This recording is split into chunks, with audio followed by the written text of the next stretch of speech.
We're recording. Oh. I thought we might do the intro live instead. I'm Richard Porter. And I'm Johnny Smith. This is Smith and Sniff, a podcast in which two friends talk about cars live together, sitting outside in a field near Goodwood. Together, let's clink some glasses. We're together. One microphone, not two. We're sat in a field near Chichester. You may hear some. I don't know what those birds are. They sound lovely, but it's evening. It's about 9:45. The sun is still going down over there across the fields. We've got our cars parked next to what is a very large showman's caravan that my good mate Lewis and Vicky own, and it looks like a sort of scene that's been set up for just outside of Glastonbury when they report on the event. Oh, yes, it does. You know, when they go, you're supposed to be Joe Wiley. I was going to say, I'm just expecting Joe Wiley to appear. She may yet do that because she'll go, oh, some people are broadcasting outside. It would be great if someone turned up, like, I don't know, someone who would be relevant to the show, the Goodwood show. Like, let's say JK just rolls in. He's taken a wrong turn. His sat-nav's just shat itself. He comes in. And then he's not going to, by the way, just to be... No, he's not. No, I feel like you were setting up a false expectation. It's just us, but we are very rarely in the same room and record the podcast. We do it in a remote way. So this is nice, because we have been at the Goodwin Vestibule of Speed. the Goodwood the fistful of seed. The vestibule has been...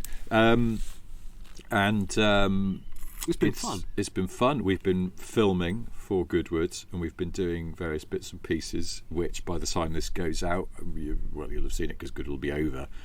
But what a couple of days we've had. Yeah.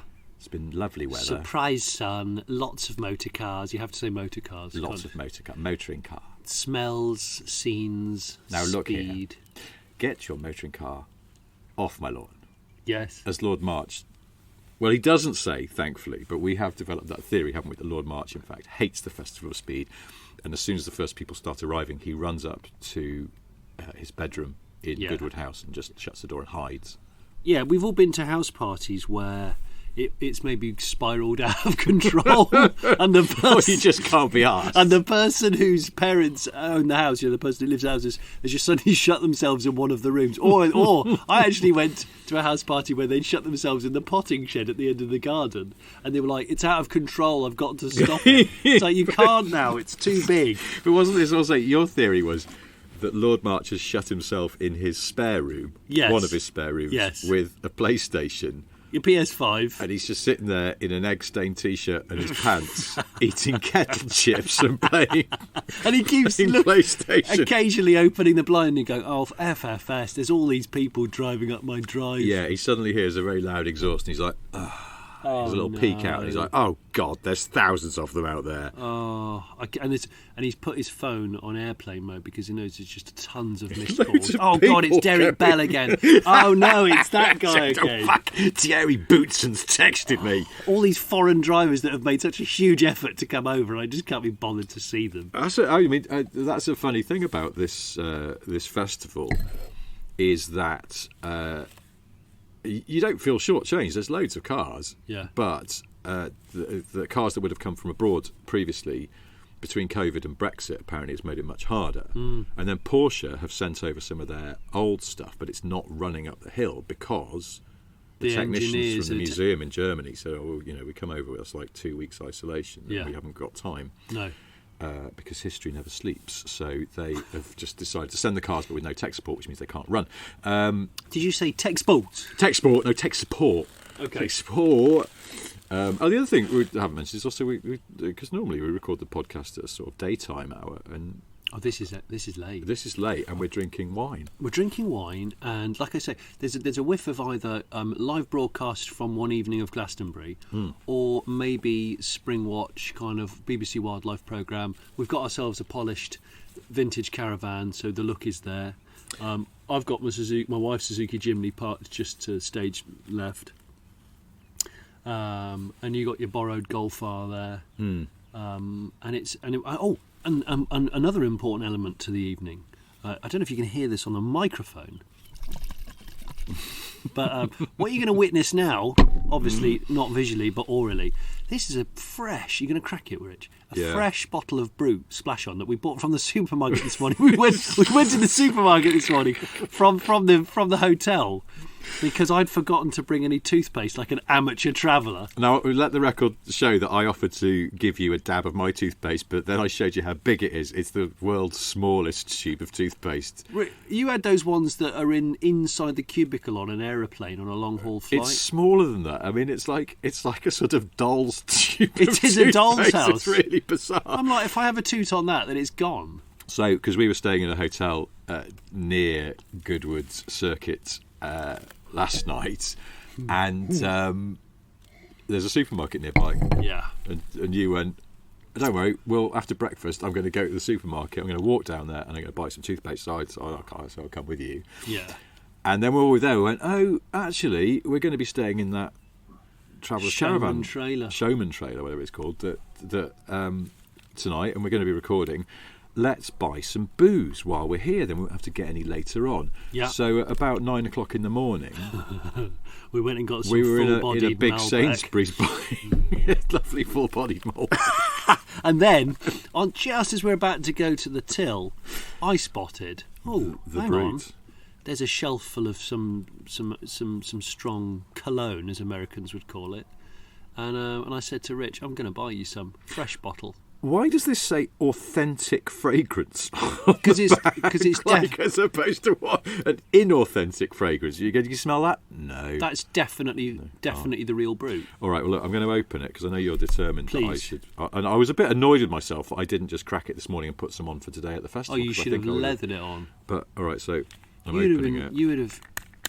Oh, the top comes Oh, my off. God, it's not even got a squirty... It's got a No, it should have. Open neck. But it hasn't. Look, it's bloody open to the... Oh, gosh. Open to the elements. Are you going to tip it Hang down? on, I think I've pulled the squirty thing off because that's dangerous. Do you know what? Imagine you're just about... Fuck. Oh, it's wedged in, It's wedged in. Yeah, we've got a broken bottle. I'm going to have Bobbins. to take it back to the big Sainsbury's now. But £4. well, I'm already getting... Ooh. That is strong. Ooh, okay. Go on then, tell the viewers what... It's hard to describe smells, but it's musky and masculine, but quite fresh as well. Oh, it's very fresh. It's fresh, isn't it? The great thing about it is tomorrow morning, if you're unable, let's say you're running late, you're unable to have a fresh shower. Well, it just doesn't matter. It's... God, that's so good. Give me a bit. It is nice, isn't it? Yeah, I mean, I'm not going to say it's a nice smell. Oh my Jesus! What are you doing? Oh, I've just tipped a load down the neck. It's just trickled down. Lunatic! Well, now all of your clothes and that chair. God, I smell good. Are going to smell. Speaking of wine, one of the single funniest things in a sort of glorious first world problem kind of way that I've seen in the past 24 hours was last night. We got back to the hotel a bit late and we thought, let's go get some dinner. We're a bit tired. And then you went, I'll have a glass of wine. I'll have a glass of wine. And I'll have this rosé, I'll have please. a cheeky jingle rosé. And the waiter walked away, and then you noticed I've got fucking Brut all over my hands, and I've got to touch my computer to stop this recording in a bit. It's all right, just rub it on your bare chest. Oh, my lid. Go on, just throw it up your No, shirt. it's a nice smell. I'm not denying it's a nice smell. I actually quite like it. Maybe I'll make this my smell. Fabergé need to talk to us. If I go... Because... we were speculating. It's a race driver's scent, that is. I put this in my overnight bag when I got back to my hotel room and then checked out of the hotel and chucked it in the car. The car has been sitting in a field all day in the sunshine, and I suddenly thought, what if the bottle of Brut explodes in my bag and covers all my clothes? Oh. And I'll go home and my wife will say to me, have you been seeing musky 70s men behind my back? Or have you been trying to attract women who are 65? Yeah, you're trying to attract women of a certain age. Oh, they'll love it. Era. But yeah, last night when you ordered that rosé and then you looked at the menu again and you realised that on their scale of 1 to 5, 1 being the driest and 5 being the sweetest, it was a full 5. And you had a panic on your face. It was one of the funniest things I've ever seen. A man panicking about how incredibly sweet wine. I ran towards the waiter faster than like the old-fashioned Le Mans start drivers. I ran that quickly. I was going to put a bit more on because I'm actually enjoying the. Oh, it's you've really. Oh shit! I've overdone it. He's gone for a big throw on the behind the ears. Now it's stinging a bit. I can just envisage that if we shot that slow motion next against a sunset, and then you pull over your head one of those quite bulbous but basic bell helmets. You know the racing helmets. Yes, I know what you mean. Quite a bulbous bell.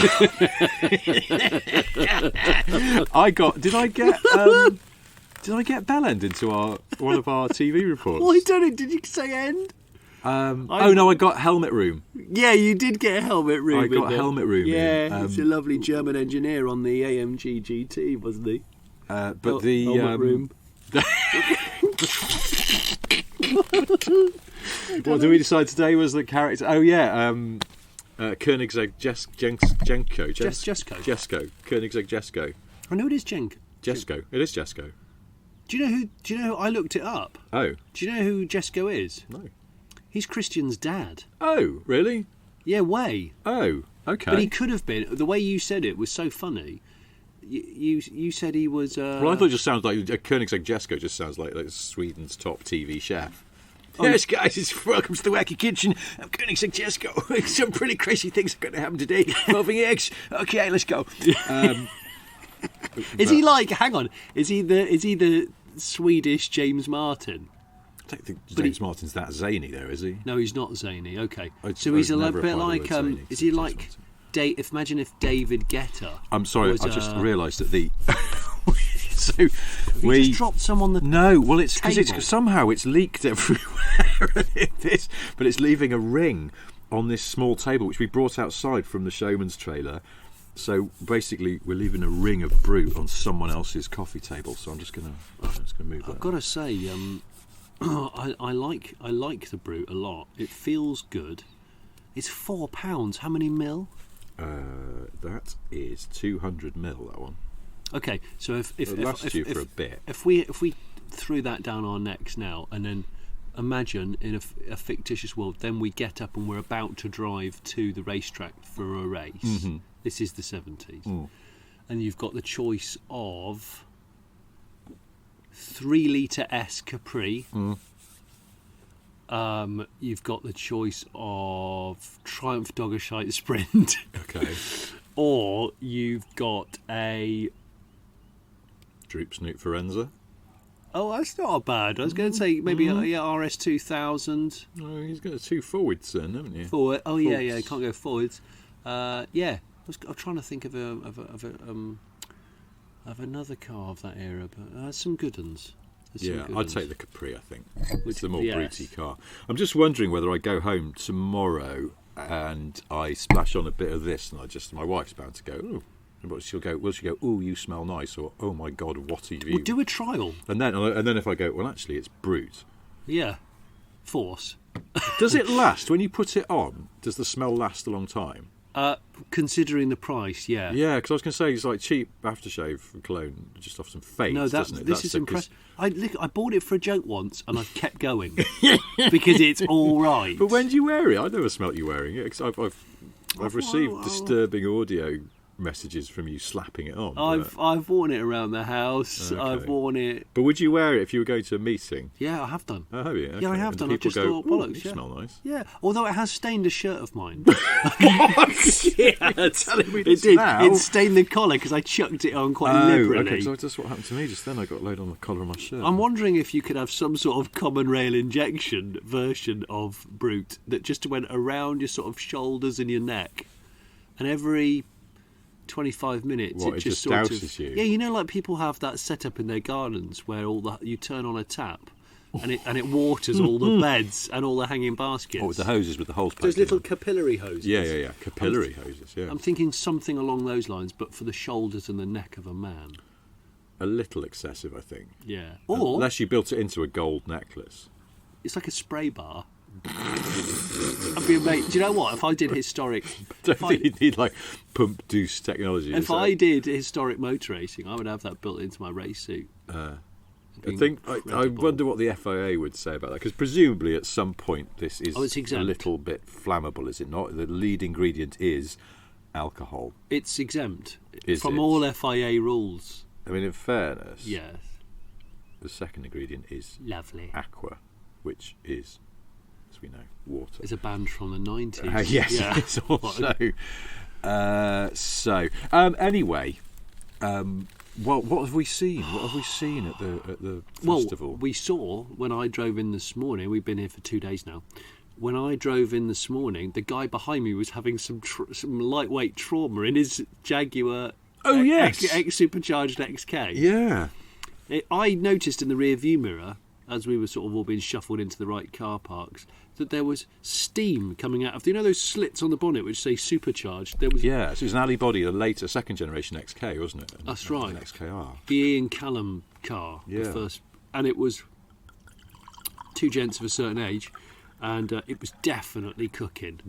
It was spitting coolant, and it looked like Top of the Pops 2, kind of like dry ice. Now this was I was ahead of you in the queue to get in. We got to the field where we were told to park, and for some reason there's a gravel road along the top of the field and it slopes downwards, and they were telling us to park nose on to the gravel road. So basically you had to turn off the gravel road, swing it round, so that your nose then faced up onto the road where you just come from. Yeah. And I went in a little hot on the swing around in the Golf R that I've borrowed for this week. Golfer. And just as I was getting close to it was a transit camper van that was the next car in the row. I felt a little understeer happening, and I thought, oh shit, I'm going to understeer into the side of someone's camper van in the car park as we arrive at Goodwood. Oh my God, There's such bad form. There's no coming back from that. You'd have to just leave. I've parked in that car park before, and I've witnessed an accident as soon as I arrived. Before. This was some years ago. Yeah, a guy turned up in a BMW Z3, the six-cylinder one. Was it 2.8? With the sort of cross-lace alloys. Yeah. He must have been very proud of it. So we got out of it, and he sort of, as he was sort of putting the roof up and all the stuff, he gave it a quick sort of chamois down, like a dust cloth, because it had got dusty. Very proud. That's proud. But, I mean, you couldn't make this shit up. So I was waiting for the cameraman and the director to turn up, because we were filming for Fifth Gear. He did that, and I was watching, going, he's proud of his car, he loves it. And this girl turned into the car park in something like a Clio, and instead of driving in front ways, she just stopped and then decided to just turn the car around and then reverse up what she thought was next to him.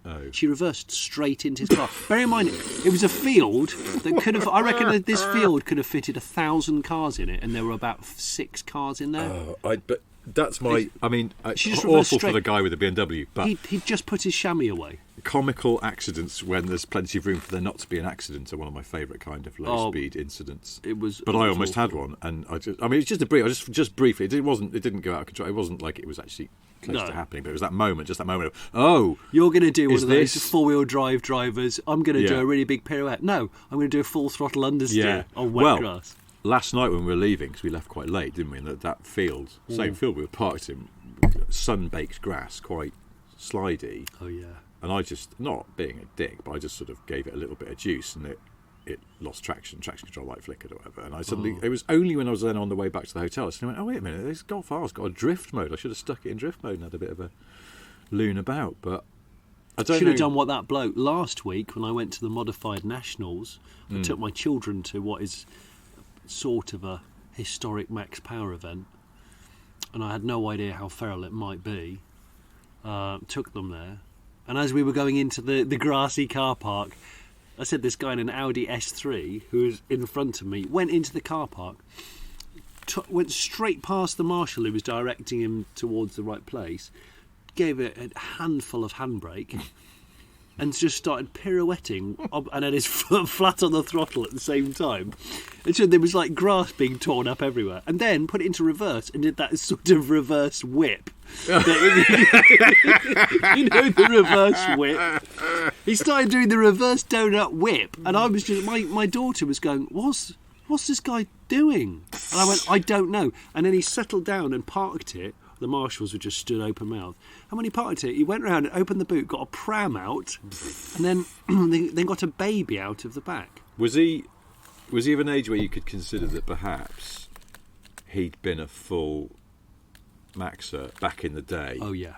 And this was like, he's now to get a more sensible car, and he's got children. He just decided to blow off some steam in a really. Oh yeah, he just thought, I've got 15 seconds. I'm either going to get thrown out I'm either going to get thrown straight out before we've even gone into the show, or it's a bit like, I guess, streaking at a football match that you actually want to watch. Yeah. You it's either a high risk strategy. I always think what happens after you've done the streaking. Like at Wimbledon. Where are your clothes? I wondered about this. Like you streak because the police inevitably come and get you, and yeah, they probably put one of them puts his helmet over your Tadger. Tadger is the classic move on behalf of the police. But let's say you streak at Wimbledon, yeah. right? It's always a sort of polite streak. It's nothing aggressive. There's no like protest shouting about why the war shouldn't have existed, or I don't know, anything like that. Some streakers do that. Well, the women have things written on their boobs and things in the past. Oh, I see. Okay. I always just associate know. male streaking with sort of just slightly pathetic stupidity. Rather than trying to make a point, they're just going, wouldn't it be funny if I got starkers and ran across the pitch at this cricket match, football match, whatever it is. But once they get led off, then there's this awkward moment. Your adrenaline is wound down. You've dared yourself to do it. You've done it. And then what do you do? But then also, you're then stark bollock naked, presumably in sort of like some kind of administrative office in the bowels of the stadium. It's like, do they send someone to get your clothes? Or do they give you some clothes? Or do they, in fact, keep spare clothes, like a lost prop box? Streak where they just go, here you go, put these pants on. You go, oh, but they're used. And they're the wrong size. Shut up. Got some children's football shorts. This is just, hang on. This is a pair of swimming trunks. What the fuck? Put them on. They'll be like, that'll learn you, you naked incredibly baggy t-shirt Lynn, and they're swimming sex trunks. people. That's what it is. I don't know. Maybe. But does it happen that often where they go, right, get the streaker clothes cupboard, and they just open it up and they've just got a rack of like plain black t-shirts and jeans, and you can just, in your size, you pick it out and they go, right, put these on and get out. I don't know. I mean, the real punishment would just go, we're not going to charge you, but we're not going to give you any clothes, and you can't go back in to get your other clothes. You're just going to have to go home on the train like that. Because don't try going into M&S to buy some new clothes. They won't let you in. Also, where's his house or car keys? Because you then you get home and you realise that you've abandoned your clothes and your house key. There's no one at home to let you in. Let's say no. You're naked and afraid. And you've also you haven't got any money. You did streaking at Wembley. Yeah. But unless you stored you money live in up Daventry, yeah. So you've got to get the train home, and then it's a cab if one will take you. And when you get home, you can't get into your house. Well, actually, you can't pay for the cab because you haven't got a wallet. No, unless you've used your bottom hole as a wallet. No.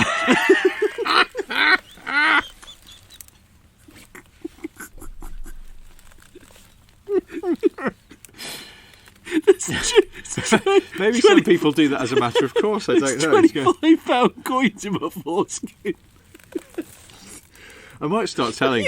In the days when we used to go out, do you ever this? Before we had kids, we'd go out, and my wife and I'd go out, and my wife would inevitably, just before we were about to leave, and I would have sort of, I like to go out fairly minimalist style. I'd maybe not even taken my wallet. I might have just taken out like my bank card, my driving licence, a bit of cash back in the day, and put them in my pocket, the pocket of my trousers, and then my wife would go, oh, actually, could you just take my bank card and my lip balm and this purse of change and this, and you're like, no, okay, can you take my anvil because I'm not taking a bag? Fuck off! I'm not putting all this stuff in my trouser pockets. It's getting out of control now. But if I went, I'm not going to put in my pockets. I've got a quiver full of arrows that I need you to take as well.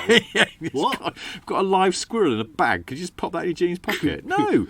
But if I just went, no, I'm not going to put it in my pocket because, as you know, I now use my bumhole as a wallet. I think we're going to put a stop to it pretty quickly. I said, you know what? I'll carry my own lip balm. You could try that. I think it's we don't go out that much anymore. That's like super leggera outdoor activities, isn't it? Like, so you don't want to get bogged down with carrying too much baggage. We did it at Goodwood today. What? We both brought backpacks. Yeah, you see, if I could have got away with not having a backpack, I would have done. But then you're in that. Bags. It's changeable weather. Yeah. I needed to bring a coat just in case it all kicked off. Yeah. I like water. I don't like being trapped and dehydrated. Yeah. Especially if I've talked a lot, which inevitably I'm paid to do.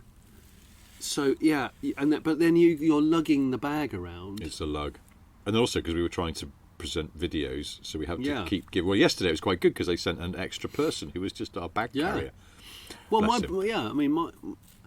remember when my brother was at college, one of his mates who he used to go out drinking with used to be able to fit 10 £1 coins in his foreskin. So, and actually, in the bad old days, that'd get you a lot of drinks. Like a bog off night, a student night. But it would, yeah. You've got to pay with currency that's been basically it's been into your skin. Yeah. It's been nestling in your own skin. Well, anyway, that was a roundup of the cars we saw at Goodwood. I hope you enjoyed it. What did we see? We saw some great stuff. We saw some. Oh yeah, we haven't finished. So the XKR in the car park having a little steamy. So I got out of the Golf having not understeered into the side of a Transit, and I saw you pulling up, and then I noticed that Jag next to you. I hadn't spotted it before. Yeah. And I thought I saw a whiff of smoke or steam over the top of the car that pulled in next to me. Yeah. And then suddenly there's a fucking great cloud of it, and then an even bigger one because then they got out and opened the bonnet. They opened the bonnet, and the header tank was fizzing. Yeah, it was a bit of a mess, wasn't it? It was, yeah. I think what's happened, the electric fans hadn't kicked in, he thought. Oh. So it's just got hotter and hotter, but it hasn't said why. Yeah. So I said to check the fuses, check the connections on the fan. There's 2 fans on that car, I think. Do the obvious shizzle. Yeah. Make sure and when the engine's finally cooled down after an hour or so. It's been a hot day, and there's quite a lot of old cars. I mean, this thing, we didn't get a chance to have a proper wander, but one of the best bits of Goodwood that's rarely spoken about is the car park.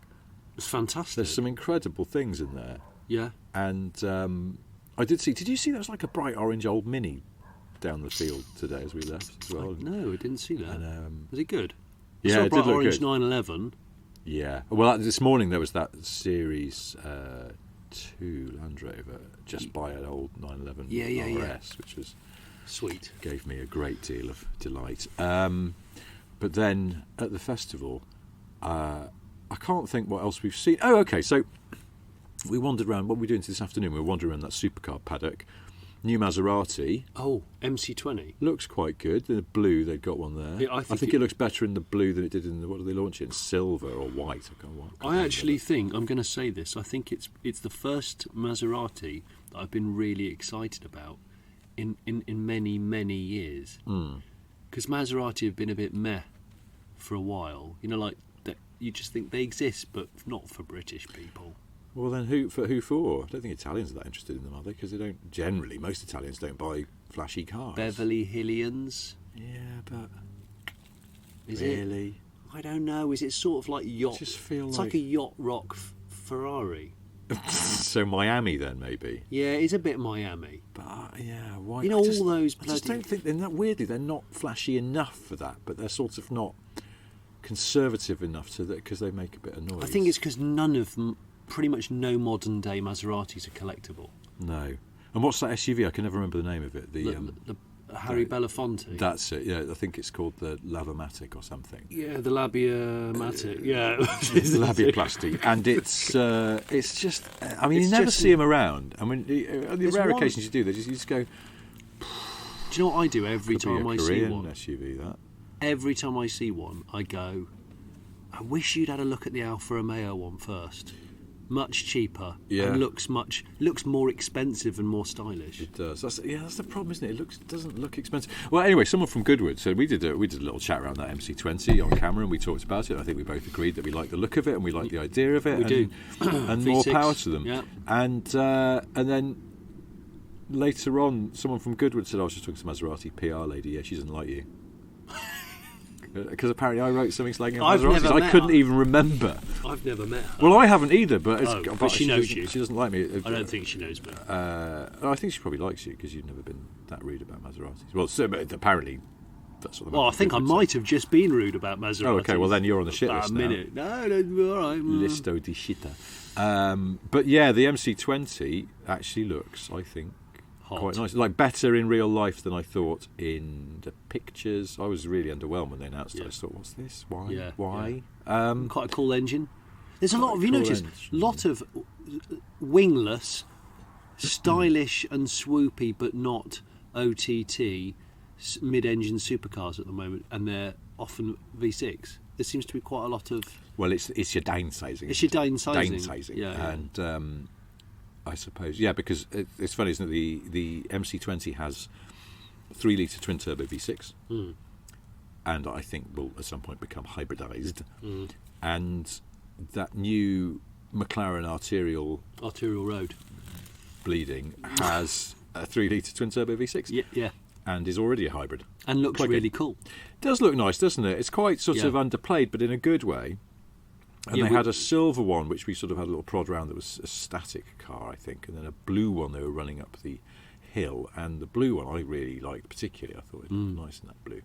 And the interior looks pretty good. I didn't get a tight look at the interior. I was enjoying its feviness, and I was enjoying the fact those buttresses reminded me of It's the buttresses, isn't it? It's the flying buttresses. Flying buttresses, which remind me, is it the Mirac? Is it the Maserati Mirac? Oh shit, we always get this wrong, don't we? Yes, it is the Mirac. Which the was flying the ones. V6. The Bora has them filled in, or is it the other way round? It might be the other way round. One of them's got the flying buttress, and that's a V6. Yes, because it's the cheaper car with the V6 of those old 70s Maseratis, I think. And I've always fancied one. Flying buttress. Because it's one of those things where flying buttress. My pedantic nature comes to the fore, because people for years used to refer to those bits either side of the back screen on a Jag XJS as flying buttresses, and they're not. Because they're filled in. They're buttresses, they're filled in. Flying buttresses. Like my Dodge. Yeah. Yeah. A flying buttress on an church is one with a hole in it. The flying buttresses, they do sound like an acrobatic. It's an acrobatic team. Oh. We were watching the Red Arrows today. They came over. The Arrows, yes. Yeah. Yes, we did. But we were having a sit down. We were having a little rest in the shade. In the shade, because our close personal friend Vicky Butler Henderson invited us to go and sit on her private stools on the Michelin area, because they sponsor the supercar thing. Supercar, I've got to say, the supercar area is so busy. There's so many cars. It's a stark reminder.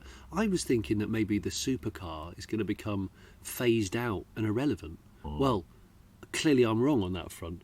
Very busy, very active, lots of new releases. And the electric bit, very, very busy. Very busy. It's kind of an exciting future, and historic stuff getting more credibility than ever, especially amongst younger people, probably. I like that, because that's the thing, it was so busy, and it's, I mean, not to complain, because we were very lucky to get asked to come and talk some shite on camera for Goodwood's coverage. But compared to the last time we did it, when they weren't allowed to have people in, paying customers, and it was really, really quiet, this was really, really busy. So when we're walking along trying to talk about stuff, there's lots of people around, but which is fine. It gives it a great atmos and a good sort of bustle to it. But it's when that bloke came over to you and asked you for a selfie while you were talking to camera. Oh gosh, it was a bit like, no, this has gone too far now. The only other person who tried to do that was in fact a PR man. I won't say from which company, but someone we know who came over, and I saw him approaching, and then I was like, he's speaking. He's opened his mouth and he's speaking to us while we're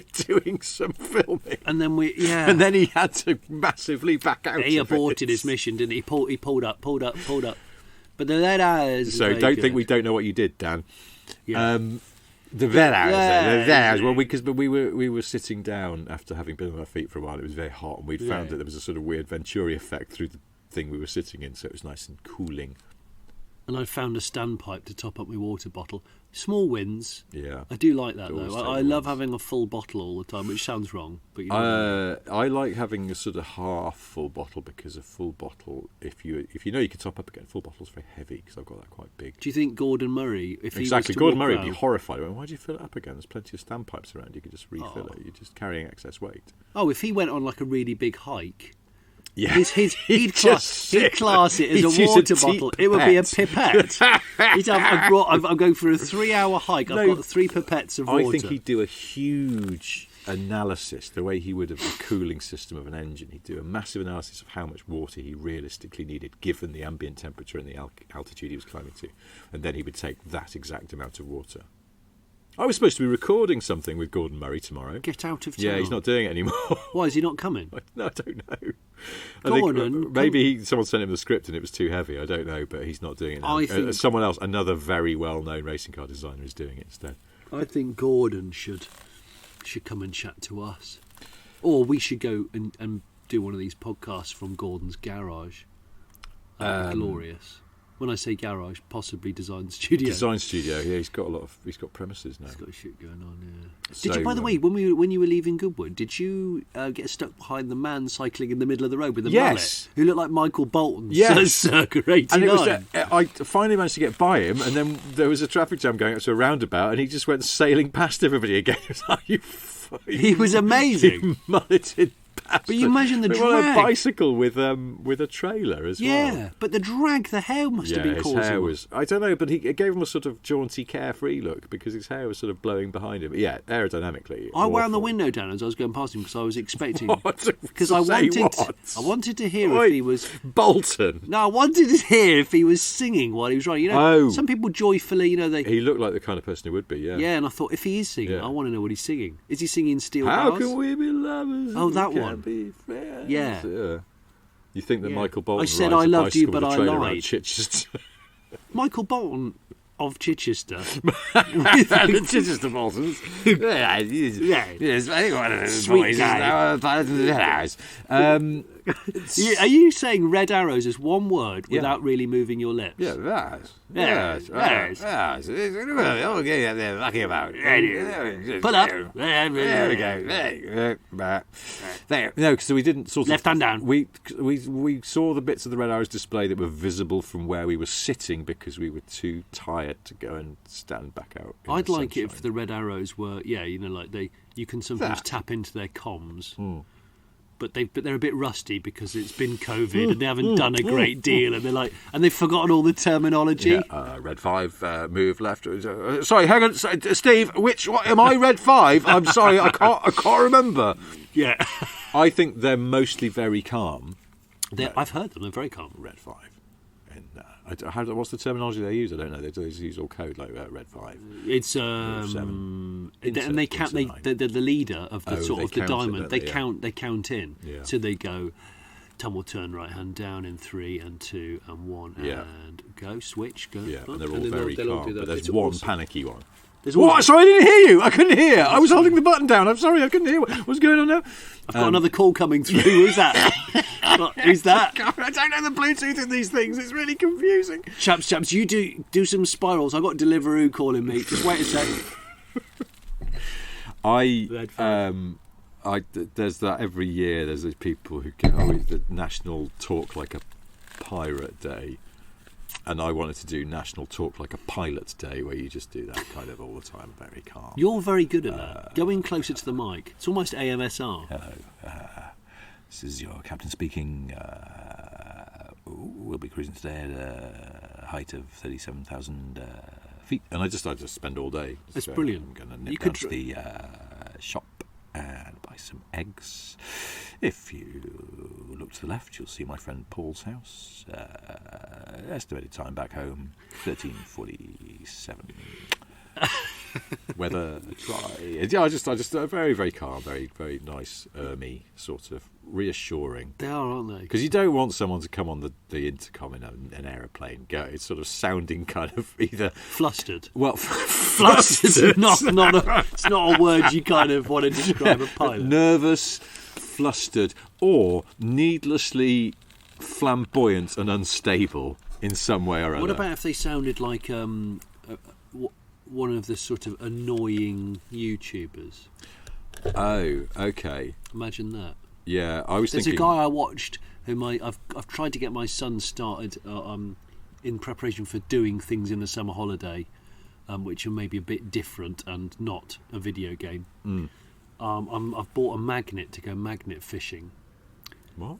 Yeah, I'm going to do some magnet fishing. It's instant gratification fishing. Because you'll always catch something, metal, and it's removing pollution from rivers. Oh, I see. So you lob a magnet into a river or a lake with a long rope, and you drag it, and then you pick it out. And people have found and there's people with YouTube channels who do it professionally. There's a guy in the States who's called something like The Fisher, or the magnet fisher. Anyway, I've never heard anyone say guys so frequently. Oh no! Well, the bar is high or low for YouTube standards. I mean, he must be just going guys, magnets. It's unbelievable. But anyway, he finds in the States. He finds guns. He regularly finds safes. He finds safes. But how does he pull them out? How strong is the magnet? I think he's either very strong. He's got decent quality rope. I don't know. But doesn't the magnet just come detached? No, you can get 500 kilo magnets. Then what if the magnet gets stuck to like a submerged Buick and he can't pull it out with his bare hands. How's he going to get his magnet back? Oh, he probably slits the rope and walks away. I don't actually know. What a waste of he a finds a magnet. motorbike. One guy in England, he does. A motorbike? Yeah, there's a guy. Was it actually on the other side of the lake? He just cast too far, pulled someone's GSX off through the lake. Yeah. What are you doing? You got a motorbike. You fucking idiot. He's on the other side of the lake. God, this looks so shiny considering it's been under It's the water. amazing. It's still got the keys in the ignition. No, it's honestly. Got a really angry man in leathers attached to it. The fisherman guy, the magnet fisherman that I do watch, he's based in the UK and he does a lot of canals. Okay. And of course, canals have been abused over the years Yes. for hiding evidence. Well, yes. And he talks you through. He looks at where the car parks and the paths are, and he says. He says a lot of the time thieves, if they were going to get rid of a motorbike or a car or a safe, he said they'd back the car up to here and they'd roll the safe down the hill and it would be probably within the next 10 metres of here. Yeah. So he casts his rope. Well, they're not, because they don't even have a current, do they? So anything is just immediately going down, isn't it? Oh, he's found enormous. He found this huge motorbike. He called in his mate. He called in his mate, who had another magnet to help drag it in. And then get this, it's just fascinating. He turned because he has a POV camera on his head. Yeah. I find those a bit dizzying sometimes. He's moving it's a lot. Stop moving your head. And he said, "Oh, I'm determined to bring this one in." So imagine, like, you've got a big carp on the line, and you need a kink net. Instead of doing it like that, he goes, hang on, we've got a bite. We've got an old stolen motorbike on the line. But has he got to ring his mate? Can you come down in now? No, I kid you He's not. But I live in Stafford. It's going to take me 2 hours to get there. I don't care. I'll wait. He rang his mate. This is no word of a lie. His mate came down with an engine crane and wheeled it. You know those tiny little wheels that don't work well on gravel, like a trolley jack. He wheeled it to the edge along this canal towpath, and they used an engine crane to haul this huge motorbike out. They got it out. Wow. But it was more compelling than someone landing. It was like Jeremy Wade's River Monsters, but for old scrap in canals, and I love it. So I want to try and start it with Wesson. I like the just like he's not very good at it. He's forever just getting his magnet stuck to a canal boat and pulling it into some reeds. People always getting really fucked off with him. What are you doing, you idiot? Sorry, it's my magnet now. I can't get off the hull of your boat. Well, it's like a mashup of. I guess it's a mashup of metal detecting and fishing. I had no idea this was a thing. Yeah, it's big. But what's quite cool, I guess it's the next level of people doing sort of constructive litter picking on beaches and in rivers. And, yeah. You know, like I know someone who goes along on a paddleboard on the canal for exercise and fun, but they take a bag and they collect loads of litter. Oh, okay. So I guess hang on, who was that guy we were talking to yesterday who does that on the beach at Bognor? Oh, it was the bloke who was running the media centre. Yeah. And we could tie that in with that bloody amazing fact you told me over breakfast this morning about that? Garfield 80s telephones being washed up on a French beach. Yeah, that's amazing. So there's a beach in France where, since the 80s, in fact, they just get loads of those Garfield corded telephones washing up that were popular in the 80s. Yeah. And they finally figured out, 35 years on, that there's a container rather, that came off a ship, but then got submerged and wedged in a cave that's only accessible. A fissure in a cave, yeah.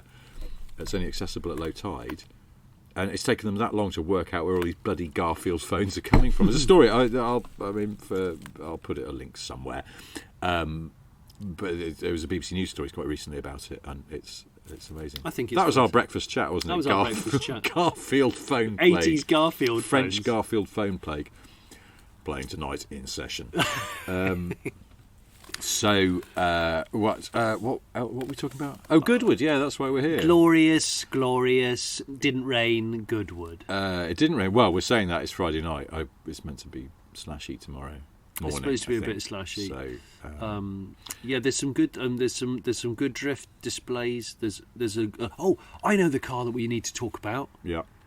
We were filming in the Cartier Style Luxe, where they've got a display of Gullwing cars, a display of people's cars, like cars of the people, and they've also got E-Type 60th birthday, 110 years of Hispano-Suiza. No, that's not true, isn't it? 110 years since Hispano-Suiza started building their cars in France rather than Spain. Okay, isn't it that? It is that. I mean, you go and see the Hispano-Suizas. You can't because it's Monday now, but you could have done this weekend. They are They're quite impressive beasts, aren't they? And with a straight 8 engine. Yeah. Oh yeah, big, very, very expensive. With a crank that is as long as a. Well, it's like it was a Spanish car brand, but yet Spanish people didn't splash out on expensive cars. No, well, because it was the 1920s, I think, or even before. Well, hang on, 110 years. I can do the maths on this. It was more than that. Yes. It was the 1910s, and Spain was not a wealthy country, so the Spanish didn't buy these cars, but other people would because they were very renowned for their quality and luxury. But the reason why the reason why I'm saying this is because when we filmed all of those bits and bobs, we saw that car being unveiled, the reimagining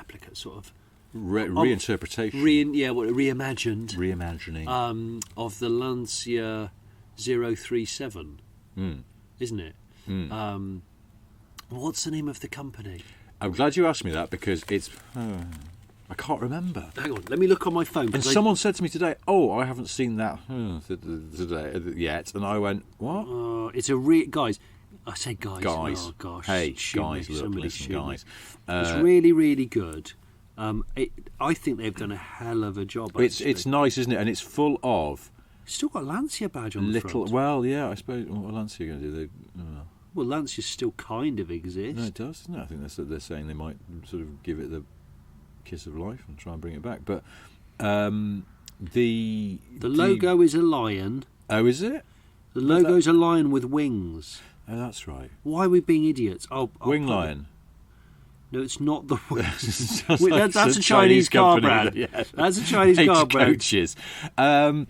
It broadly looks like a modernised 037. Yeah. But it has lots of little sort of nods to other great Lancias, or specifically the Delta S4 and the Delta Integrale, as well as the 037. I guess the Stratos as well. Maybe it's a little. It's got an incredible motor, super and turbocharged. 4-cylinder. 4-cylinder, but super and turbocharged, Kimera. like a Delta S4.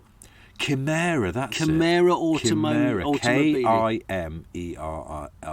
Oh, hang on. What? No, I said it was a lion. What is it? It's a lion with ram's horns with wings that flies. Well, that makes no sense at all. No, it doesn't, but they can't. Oh, because Chimera, spelt the way that a TVR would be, is a sort of. Is that not a beast, a mythical beast? It's a mashup of. Is it a Greek mythical beast? It's a mashup animal, like a griffin. Is a griffin a mashup animal?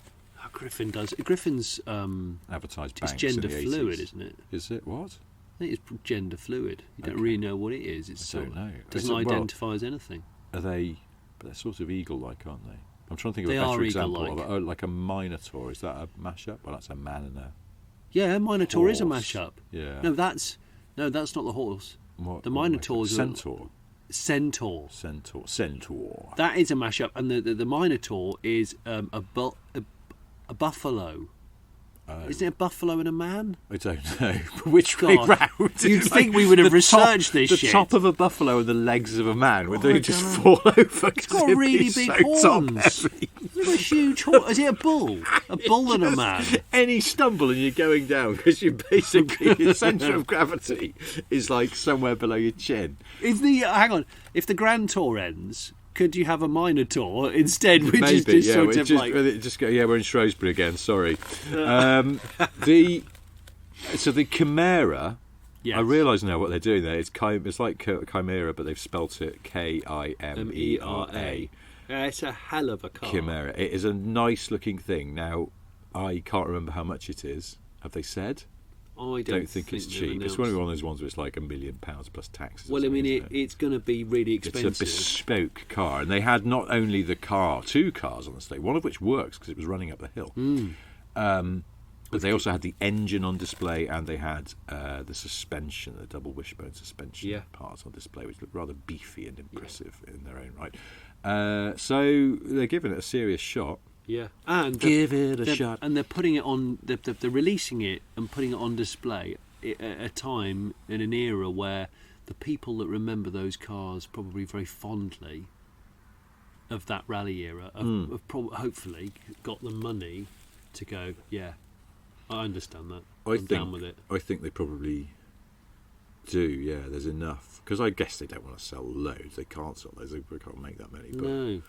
So, yeah. It's like that Lancia Stratos replica that I drove fairly recently. I mean, that's a very, very, very cool car. Drives better than the original.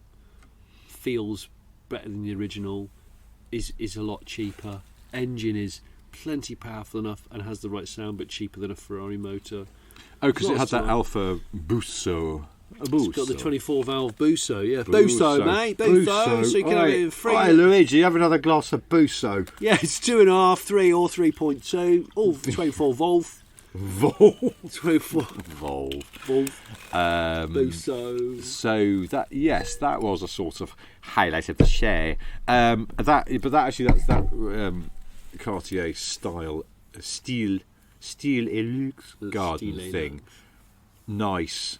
Lot of we were in the Bonhams cool area. stuff. We had a look around the auction room. Oh yeah, that feels like it was about a week ago, and it wasn't. Was it? It was yesterday. Auctions.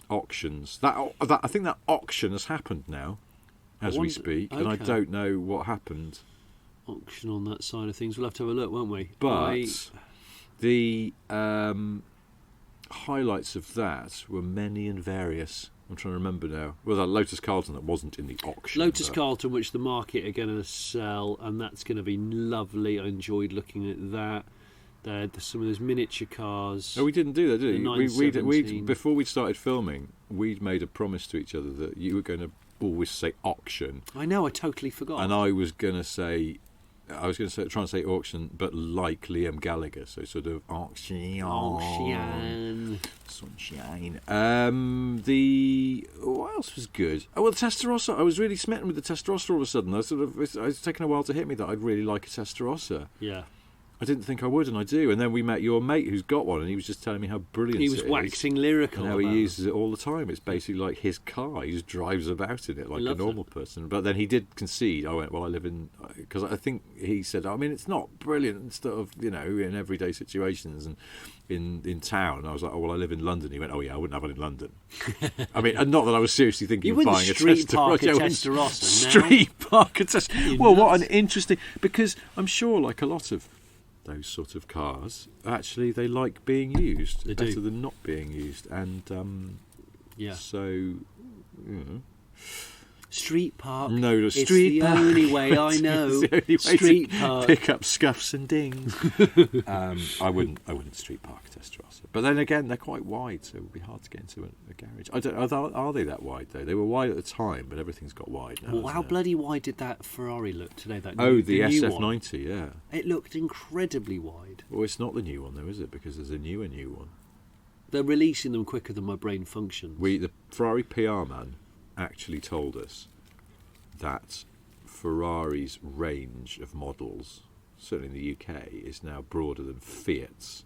I mean, that's amazing. And Alfas and Maseratis. Did he say put together? I can't remember. I think it was put. Well, if you think about about Fiat, don't sell that many cars. Different Fiat cars. Fiat sells 3 models? The 500, the 500e, the Panda, no Punto. Do they even do that Stilo anymore? No, I don't think they do this. Bloody hell, there you go. And then Alfa, only 2 car. They're Giulietta and Stelvio, and Maserati.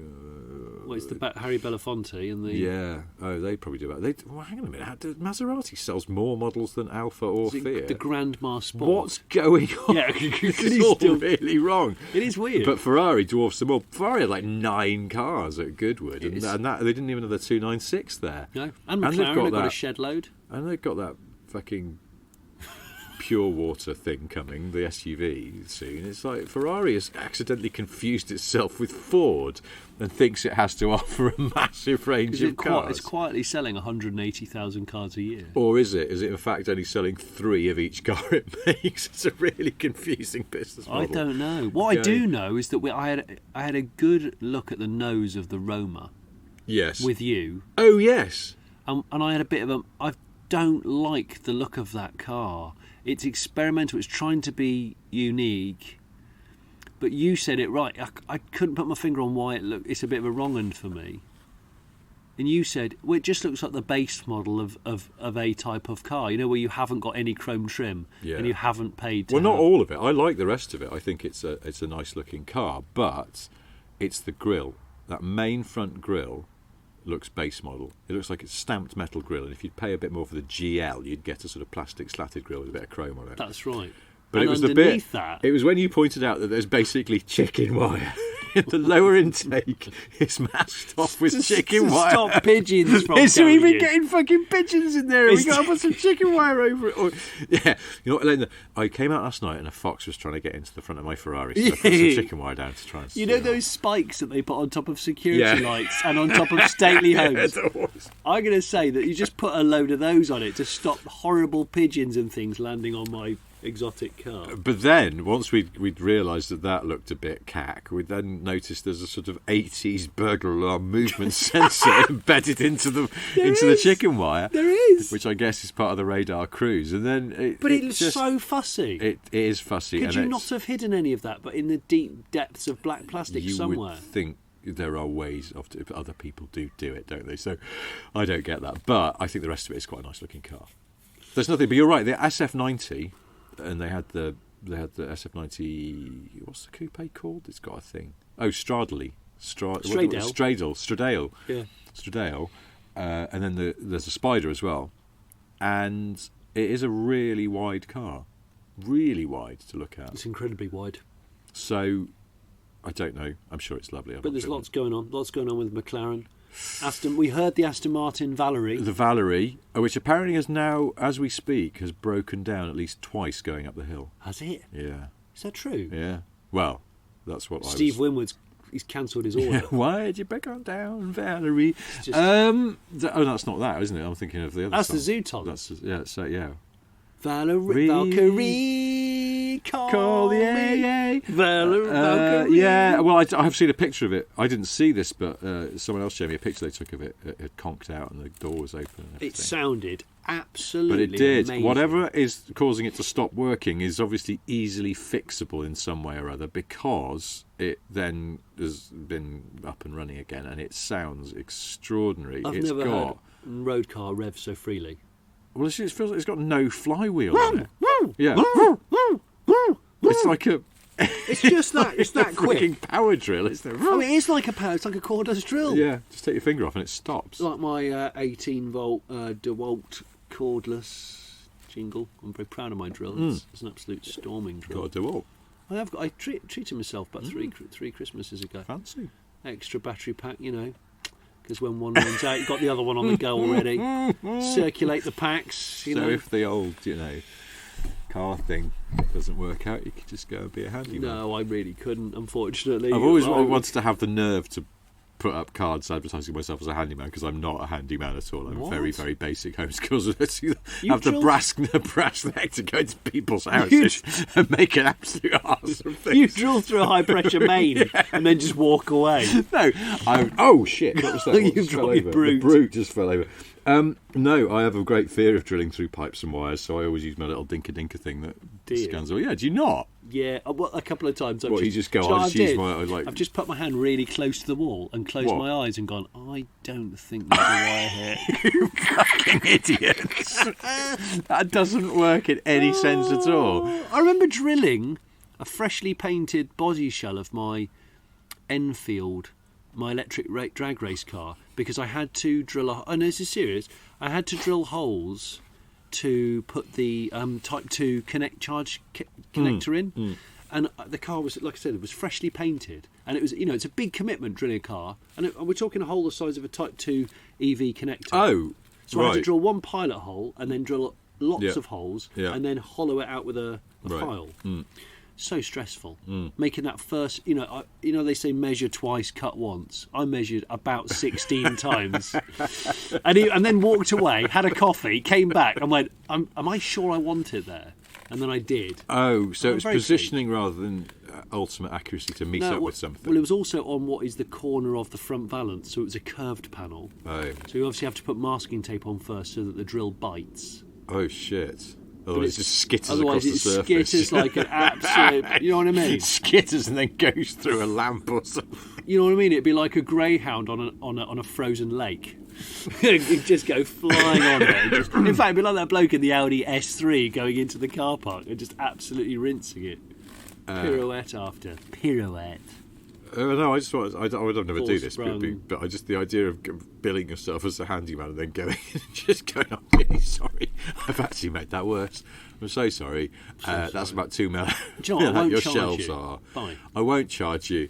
I just did it for my own amusement because I wanted to see if you'd be too polite to mention that the shelves aren't level. And one of them's fallen down already. Stop it. You stroker. Okay. It's like people that offer to help mend a car and they can't. They just can't. I know. Do you know the thing that really annoys me is in films where they're trying to start the car and the starter motor is turning at the normal speed but it's not firing and then they'll bump start it or something like that, and you'll be like, no, because obviously it's still turning the engine over. Yeah. You know, you haven't worked. Do they do that in films a lot? Yeah, they have done in sort of 80s films okay. and stuff. It's like, come on, it's just simple. Just get the scriptwriter to research, Rich. Yeah. You know? Okay. Yeah, that's a fair point. That's all I ask. But you know, maybe in fact they did it more accurately, but in post-production they dubbed in some more dramatic sounding noises. They that didn't might get be how they request. did it. So it's like the scriptwriter has by then lost control of the situation. It's all in the post. Because in the same way that cars always go bip bip when you lock them in movies and they just don't all normally. that sort of stuff. Well, they don't, because you can turn it off unless you've got a Jeep Renegade, in which case it does beep. We saw a Jeep Renegade tonight. What? Oh, it wasn't a Renegade. It was a Wrangler Sahara. Oh, those people with no doors on. Yeah. But it still had the roof on. It was like, Yeah. what are you doing? And why were they shouting at you? He pulled out. Well, he was coming the other way, and I was waiting at a junction. He stopped and he pointed at me. He went, "It's you!" Oh. And he went, "I love watching your stuff on YouTube. It's really good. Wow, it's great to see your car." And they were cool because they had a Sahara Wrangler But it was the very UK. no doors, but the roof still on. Reminded me of like a man wearing a t-shirt but no underpants, which, as we've established on a previous podcast, is like one of the worst looks in the world. Shirt cocking. It's one of the least attractive things a man can do. Oh, it's just not cool, is it? It's Not like cool. Men never do that. Women Never do. do Even not if you're like a bit it. self-conscious that you've probably not got the upper physique that you once had, or still don't do it. Yeah, but Just what don't. situation are you in where this is a problem? Just put pants on, and that just levels it all out. Just wear pants, It's or okay. or a But it was a shirt-cocking Jeep. That Oh, it was I a- found it a really disorientating look. I was a bit like, what's happened? Oh, I see they've taken the doors off. shirt Gotcha. cocking. It's just one of those things that I love. You have, in fact, you've spent the past couple of days being. A shirt cocker? Receiving plaudits from people, but we have also had. It's been very nice, and thank you to everyone who came up to us and said that they like this podcast as well, including people who came up and also said they were Patreons. Thank you. And they got a photo and everything. They got a photo. Yeah. They got a kiss if they wanted it. They didn't, but They get a signed checkbook and pen. yeah. Yeah. I did say we should have Smith and Sniff stickers that we give to people who come up and go, "Hi, I'm a Patreon." We should have had like the COVID stickers. And Listen, we're working on merch. we are working on merch. You wait. You all wait, all right? Hold those. You haven't read that email from your wife that was to both of us that she went, "Since you're together, I've got some decisions you need to I make know. about merch." And What she doesn't know is we've got some Malbec. We've some got a Brut. bottle of Brut. And we've got a podcast to record. Yeah. Which is what we're sat in the middle of a field. It's a very still field, isn't it? It is really still. Isn't it wonderful? I can just hear there's a plane going over quite high. Yeah. There's a little bit of cloud, but it's very starry. It's lovely. It's really beautiful out here. The birds have gone to sleep now, but I'm hoping at some point we might see some bats. Oh, this is bat territory. What was I going to say? And Yes, big shout out. Yeah, again, thank Lewis for lending us his caravan and Vicky, because otherwise we would have had to have driven home. Tonight. No, I could have had a hotel because I'm working tomorrow. Oh, you absolutely. I turned down the hotel to come and sit outside a showman's trailer. You're a flesh and hood. sleep on a blow-up mattress on the floor. You're an absolute flesh hood. In a showman's trailer with no running water. And the fact that I knew that this wasn't quite finished as a habitable place. Yeah, it's But fine. you were a little sparing with the details. And when you casually went, "Oh, by the way, you need to bring bed linen and a duvet," Yeah. I started to worry And then, Well, when then it you was a very chicken casually shed. last night over dinner went, I've brought this massive battery pack, but it's not really a battery pack. It's mainly a very powerful torch, which I bought just in case. Because you weren't certain that this trailer has power. It does. It does. But the fact that you weren't certain. Look, what can I say, Richard? It's a really great trailer. Historic 1960. It only came out of Showman's service a year ago. So it's seen some action, this. It probably has, hasn't it? I think it's one of the cool caravans rather than the uncool ones. Well, it's also massive. It's 40 feet long, maybe. I mean, it's got 3 rooms. It's got 2 bedrooms and a living room and a kitchen area. It's got Bogey Steer. Oh. It's a Bogey Steer setup. So you pointed out this is one of those ones that's when the travelling circus or fair or whatever was moving around, this would have been towed behind the Jenny truck. This is like a permanent home to a Showman family. How do you get to be the showman then? That's the boss, right? Yeah, or if you're a family who, your profession is owning a ride or an attraction, and apart from winter, you're travelling with it. That's what you do. A show, but like when you say showman, it's not someone who's just wearing a t-shirt and no pants or trousers. That's not a showman. No. Where are you sleeping tonight? I was sleeping in a shirtcockers trailer. What? Yeah, you have to. A shirtcock trailer. Very specific dress code. A bit weird. No, I was just because people would go, Elton John is a natural showman. But it's not that. It's not like Elton John. Although actually, Elton John would probably quite like this as a kind of. If he was What's touring. that film that everyone loves? Is it The Greatest Showman? Oh yes, what with old what's his face? Yeah, Australian bloke. Yeah, Mark Webber. Greatest Showman with Mark Webber. That would be amazing. Get him a bit drunk and he's singing it with an Australian twang to everything. What's his name? Hugh Jackman. Yes, that's right. Who is friends with Mark Webber apparently? Is he? They're really close mates. Yeah. Really? Yeah. According to Mark. Yeah. I'm not making it up. I bet they shirt cocked together and everything. That's the second most surprising celebrity news you've told me today. After, did you know that Ant Anstead is going out with Renée Zellweger, which I had no idea about. That shocked me, and I do know Ant, and I did send him a message just to, What to say? What? Congratulations. Well, it was a real. I just wanted to know how on earth that came to be, but yeah, apparently it was through cars. He's taught her how to weld. I don't know. I can envisage that being like the scene from. That's like the pottery wheel scene from Ghost, but with a much more dangerous with high a lot more voltage. oxyacetylene. Whoa, Mike! That would be amazing. It would be, but what are they welding? Just like a sort of a TR7. Oh, okay. A real just one. putting some new sills in. Yeah, but because the car's quite bad anyway, it sort of doesn't matter if you do a great job because the main priority is romance. Well, what they say: a couple that welds together stelds together. So that's melds together. Melds together. I don't think that's happened. Oh. What started as a casual welding appointment is now full blown romance. Well, yeah. So, congratulations, Ant. Good on Flying Ant Anstead, the once a year irritant that comes out and covers your garden with his brethren. He's covering his garden with Radford, resurrecting Radford. Yeah, he's up to all sorts, isn't he?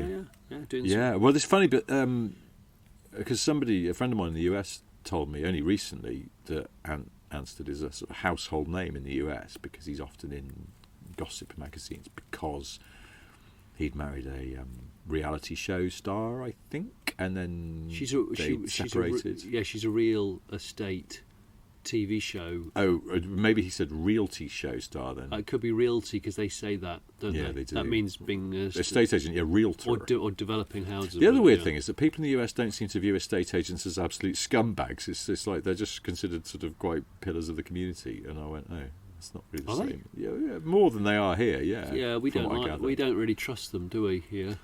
No, I was saying to someone the other day. It's weird, isn't it? Sort of as we try and clamber out of COVID, and it's various worries about the economy. But the one thing seems for sure is that house prices seem to have gone a bit nutty, and so have car sales and used car sales, particularly because of a bit of a residuals of used cars. And so, two of the sort of most dimly viewed members of our community, car car salesmen and estate agents are doing very nicely out of it. They are.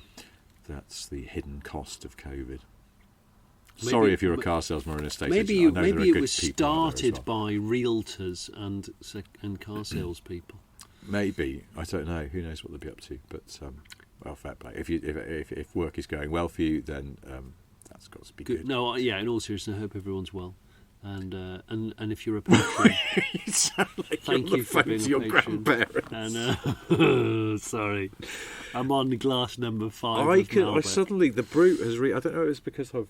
Have you noticed how strong the Brut still is? That's what I was just thinking. I suddenly got a waft of it, and I was like, "Well, I'm not being paid to say this. But we're not being paid by Brut, because if we were, I would spend all that money prepping a Brut liveried what? What car would it be? Oh, I was going to say a Brut liveried helicopter. No, I'm not interested in this, because it'd be a spindly piston helicopter that I just fear. One of the things, anyone who's been to Goodwood before, or has been here this weekend, knows that there's a lot of helicopters buzzing around because they do these flights. You can just go up and sort of do a loop around the Goodwood estate. Lawyers. 59 quid or something. And they've been using, I thought wonderfully, there have been some Bell Jet Rangers, the quintessential 80s helicopter. I think it was probably launched in the 60s or 70s. Don't write in, but I was associated with 80s American TV shows. Oh, loads. Apart from the A-Team. Although they probably had it in that. It was just that in the titles they have a Huey. But then one of those really spindly Robinson helicopters appeared, and I pointed it out to you, and you were sort of visibly, looking with disgust at this thing flying over because it was so spindly. Oh, it's just too spindly. Sorry, we're not going to have a Brut liveried helicopter. I would have a Brut liveried. Would it be SD1? Well, I was going to say SD1. I was like, is that too predictable? I mean, yes, obviously that would be. It'd be unbelievable. A great goal to have, but with gold wheels. Jingle. Yeah, maybe. Look good. I was wondering though if there's something else. Well, I suppose we could just go nuts on the old K11 Micras, Brut liveried K11 Micras. Oh my gosh, that'd be brilliant! I know. Okay. It depends how much money Brut are giving us for this sponsorship deal that we've confected without their knowing. I'd love it. Would it look out of place on, say, a brand new Supra? It would be very odd, wouldn't it? But what about if you got the Brut translated to Japanese? Yes, maybe. It's the right kind of car, isn't it, in a way? Yeah, you'd put an exclamation mark at the end of Brut as well. Because the Japanese really like... marketing people. Sorry, I was distracted because I saw a light in the sky and I thought it might have been the space station passing over. Because it wasn't a plane, a light. I saw a slow-moving light in the sky and now it's disappeared. Do you remember that Christmas Eve when the space station went passing by and it was really visible? Very, very... Well, it happens all the time. Does it? Yeah. Get the app. There's an app and it tells you when it's going over. In the summer, it's really good because it's a piss off. Is that true? Yeah. I thought it was the only time it's ever happened. Well, no, because it's always passing over somewhere. It's 5 o'clock somewhere. It's always 5 o'clock somewhere, and they're always having a drink on the space station. Oh well, because anyway. It's 5 o'clock because they're passing around. So. Well, anyway, we that Christmas Eve that it went past really close and fast. Sometimes that's the thing. The app tells you we knew it was going to happen, and we took our kids into the back garden just before bed on Christmas Eve, and we said, any minute now, there's a chance that you'll see Father Christmas's sleigh. Oh, and nice. Sure enough, it came buzzing past, and our kids still talk about it today. Oh, really? Oh, yeah, it was special. Well, now, on a similar note, I was at a Christmas drinks party early evening in the winter, so it's dark, nice and early. And I think I had the app set up at that point to alert me when the space station was passing over, and I got an alert. An alert from the app? Yeah, and I said to my kids, the space station, it was a really clear evening. Yeah. And I said to my kids, space station's going over, do you want to come and see it? And they went, yeah, because they really loved it. And some of the other kids came out. But also, so did one of the dads, Miguel, who's Portuguese, and he didn't know anything about it, the same as you. He was like, I didn't know this was a thing. There's a going over. And I was like, yeah, get the app thing. And we went outside, and then I went, there it is. And it's just a little light, and you could mistake it for a plane, but it moves very sort of slowly and evenly across the sky. And you sort of, if you know what you're looking for, it's not a plane. It doesn't have flashing lights in it for a start. It's just a pinprick of light. Well, sometimes it's quite bright. It was bright on Christmas Eve. Yeah, and it was quite bright this time. when we were outside, and Miguel just went, "Oh my god! Oh my god! Oh my god! This is incredible! This is incredible! Oh my god!" I went absolutely nuts about Really? it. Yeah, it was like he was having some kind of crazed epiphany about it. It wasn't that good though, was it? Well, it is pretty cool. I love it, honestly. Even if the kids are in bed and do you get? Is there an app for Mustang drivers crashing as they? Well, no, because you get too many alerts. It would just be impractical. It'd just be amazing. If you're anywhere near Connecticut, quickly Yeah, you need one. to. There's one coming home. I know. It'd be one of those things like the hurricane warnings in the US. You just get a Mustang crash warning. It's too late. Or is it Hellcat Red Eye crashing so that you can buy salvage parts off it? That seems to be the hottest property, apart from crashed Teslas. Really? Crashed Hellcat. Yeah. What people buy? Everyone wants the motor. Oh, okay. And the gearbox for resto mods. So you're hoping that they lost control but spun round and went back first into a park You Corona. always hope they go rear end first. Talking of which, I think Dodge are about to unveil an electric muscle car. Are they? I believe they are. When? Well, I saw it on Instagram. I follow a mate of mine called Mike Musto. Yes. Who, as you might know, is he had his own YouTube channel called House of Muscle. And he works for Hemmings, and he's messaged. He put a message up on Instagram with like the sort of one of those carrot dangling shadow pictures, saying this is coming imminently. And I've seen it, and I think you're going to like it. And Mike's he's quite a tough crowd, and he's got 2 Chargers, one Daytona. Has he? Yeah. Oh. Yeah, one the Daytona's like a resto mod, and he's going to put, I believe, a Hellcat motor in it imminently. Could you buy a Hellcat motor as a crate motor? That's a good question. I don't know. I can't remember. Talking of American V8s, there was a shitload of cars at the show today with half-decent American V8s in. We saw the Corvette C8. We saw the Corvette C8. First time I've seen one in real life. That's the first time I've seen one. I mean, American listeners will go, "Well, we've seen them all the time," yeah. but we don't in the UK. No. And we are going to get it. You said in right-hand drive. Yeah. Which would be quite cool. I don't know when. But I think it was supposed to be this year, but maybe things have been knocked back a bit. I really like the C7 Corvette. And I've liked numerous Corvettes. I certainly have a thing for a lot of early Corvettes. I find that I understand why they've done the mid-engine thing, but it almost feels like it's a more generic car against everything else now. Yes.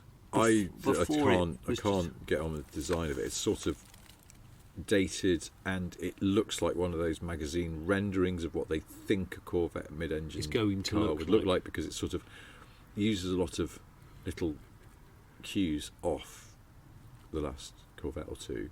Yeah, but it's just wasn't the engine was positioned quite far back? Was it mid-front in a Corvette anyway? Yeah. You know, in terms of balance, it was really good. Yeah. So I just feel like they've gone to all that effort, and now it looks like a sort of generic cut-price mid-engine supercar. Well, yeah, I gather it's quite nice to drive, though.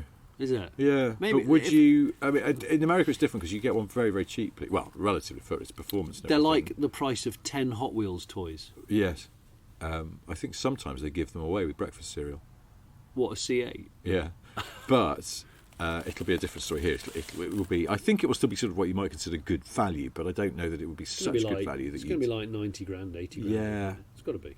And I don't know... In an odd sort of way, by making it more like some other cars, in as much as it's... Well, I suppose, what is it like, actually? Maybe I'm talking shit. I mean, I don't know. It just... It's got a whiff of kind of big engine Lotus about it. Yes. Speaking of which, another thing we saw at Goodwood was the Lotus Emira in the flesh. Emira. Now, I know you have reservations. I liked it. I think it looked even nicer in real life than it did in pictures and video. But yeah, I think it looks. It looks tasteful. It's very tasteful. That's and the thing. Safe. It's neat. Yes, I know that's your objection is safe. It's a bit too safe. But I think they need to sell some cars. They do. Look, they totally so they can't be quirky. They can't be too extreme. Yeah. So tasteful is probably the way to go. I would say. One thing we did is we got a little bit of a close-up tour of the Glickenhaus SCG004. You remember that so well. I don't know how. And we met Jim Glickenhaus. Yes. He was Jim wearing some Glickenhaus. interesting clothing, as you He pointed. really was. It was almost like he went. Now, he's a sort of, I think, a very successful man, and he's from New York, so... Yeah. But he's also, obviously, a man of the world. It's almost like he comes to Goodwood, he went, no, I better make sure everyone knows I'm American. I'm going to dress like a sort of cartoon American. So he was wearing a cowboy hat, and he had a big cowboy belt on, but then he was wearing safety trousers, essentially. He seems cool.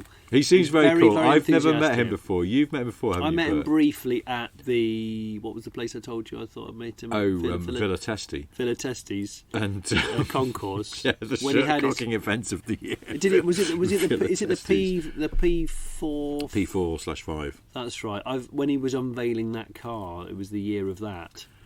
I remember. That was But a really he good is Villa a Testes. refreshingly straight-talking bloke, isn't he? Yeah. We discovered today, because he said that he was quite honest about it. He went, the engine in that car is the Chevy GM. Yeah, LT4 is it classed as? LS4, I think. Yeah, LS4, I think. Yeah, and it's a Corvette motor really. But they take on the certification and homologation of it, so they get to call it their own. But he's not going to try and bullshit you and say that it's theirs. He's quite open about where it comes from, and they just they use a supercharged version of it, 650 horsepower, and then he went, because why would we need any more? There's not a road tyre around that can handle 650 horsepower without just constantly activating the traction control if you really want to gun it. And so any more power is bullshit. And those were pretty much his exact words. Oh, he did say that. Yeah. And central driving position with two friends, like the McLaren. The McLaren F1 and the Gordon Murray car, the T50, and the McLaren Speedtail as well. Oh yeah, which wasn't there. I didn't see a Speedtail today. No, I didn't. A lot of see McLarens, this. but not There a were. Speedtail. I like the Speedtail. Yeah, I know I what you don't know mean. why. I just do. It's sort of, I don't. It's silly in a way, but I quite like it. I think if you can have a McLaren, have a silly one, right? Well, yeah. Although that's the thing, that arterial damage looks like it's actually quite sensible in a way, particularly plugged in. Do you know how far it goes on I don't. plug-in? I don't. No, I wish you hadn't asked me that. Just make up a number. 7. No. 400. 50 miles. 50. I don't think it'd be 50. No, well, I don't. That's why I don't know. I just had to say a number. Speak, 2, Gary. 2, Think, Gary. 1. Think. It'll go as far as you could throw it. For a second then, I felt like Danny Bahar about 10 years ago. What, just making up numbers? Yeah, you almost go out on stage to unveil a Lotus, but you don't know any of the numbers, and you just kind make of them up.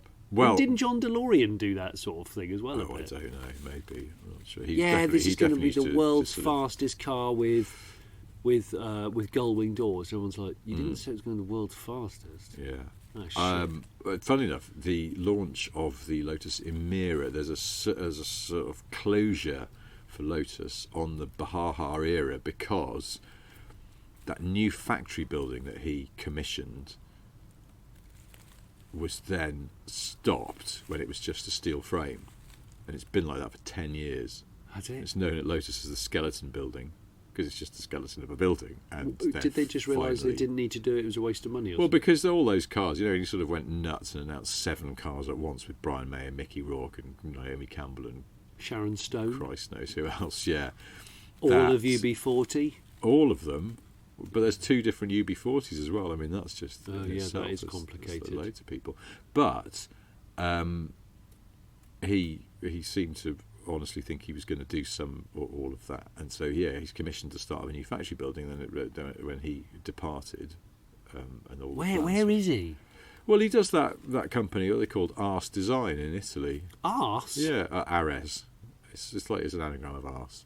What? They do that thing where they do a Di Tommaso Pantera sort of modernised look thing, but I can't put it's based on. Bloody hell. We did get to look at some of the sort of 70s wedgie supercars in the Cartier lawn today. And we both did that early Di Tommaso Pantera, 1971 I think it was. How handsome was that? Yeah, and having seen a really late Pantera, and you realise they made the Pantera for a long time. They did. So was it a 1990 Pantera? It was a 90.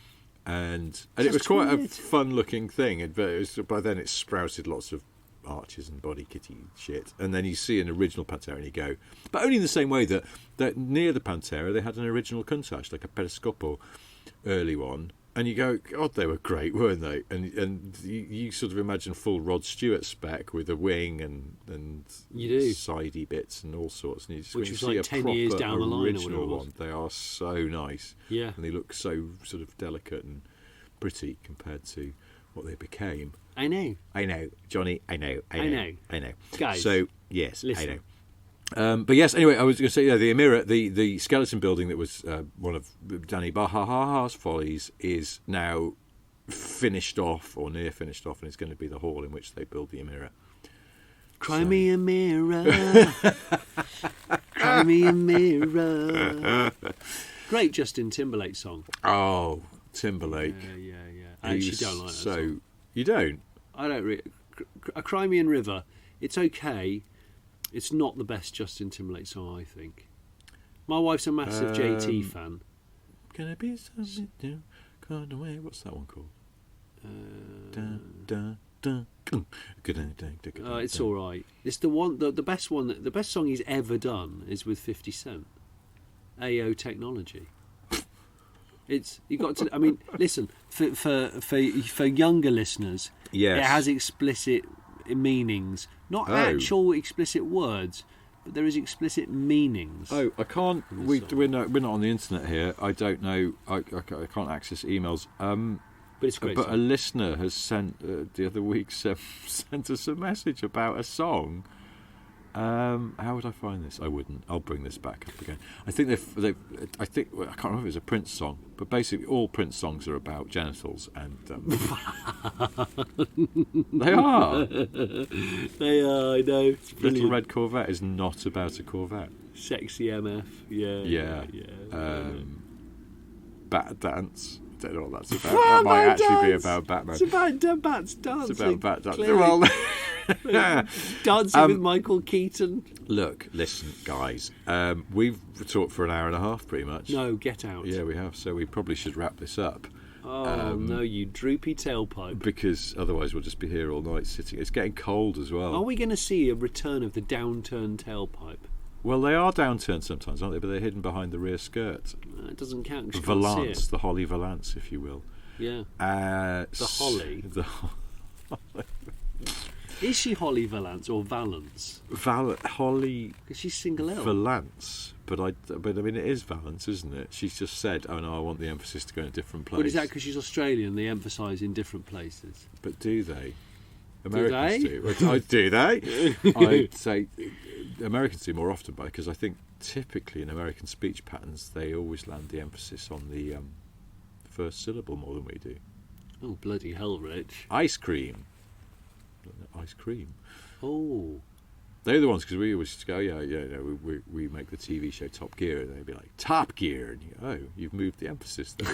So going back into your house and someone's moved one of the chairs, and you go, well, hang on a minute, we didn't ask you. Oh, it's fine, it's all Top right. Gear. Top Gear. Okay, yeah.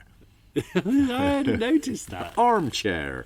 That's a bad example, but you know what I mean. Ice cream is a better one. Anyway, we should probably smoothly move this. Tears for fears. I was thinking that the other day. I was on my own driving, and I was thinking about that stupid conversation we had ages ago, ages ago, about changing tears to tears for songs, and it's just. But I told you that one that I've started doing as well. With my new game that I was just doing to amuse myself the other day. I messaged you about it. It's any song with the word "the rain" in it in the lyrics, just change the rain to Lorraine. So obviously you've got "Kiss Lorraine" by Billy Myers, but then you've also got "I Can't Stand Lorraine." I can't stand Lorraine. And "Here Comes Lorraine Again," falling on my head. Like, what fall? How is she falling on your head, Ali? Oh, she's pissed right up, like the staff do.